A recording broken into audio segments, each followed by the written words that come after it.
नमस्कार मंडळी, आज नाश्त्याला केले साबुदाण्याचे वडे।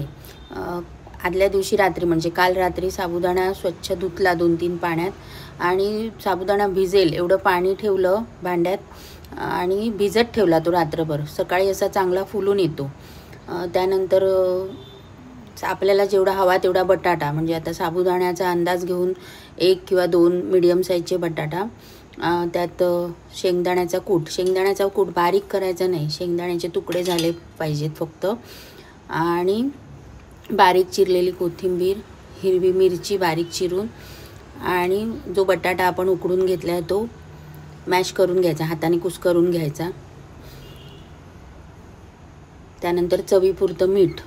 आता इथे तुम्ही थोडासा लिंबाचा रस टाकू शकता किंवा थोडीशी साखर चवीपुरती।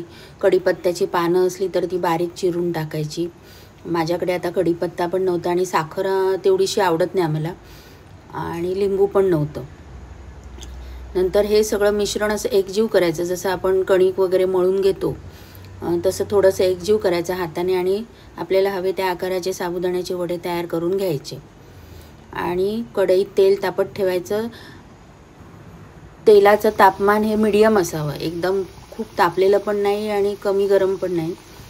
कमी गरम असलं तर ते विरघळतात वडे आतमध्ये तेलात सोडले की, आणि जास्त तापलेलं असेल तर काय होणार, साबुदाणा वरून भाजला जाणार आणि आतून तो तसाच कच्चा राहणार। असे मीडियम साईजचे वडे करून घ्यायचे आणि बरोबर खोबऱ्याची चटणी, ओल्या नारळाची।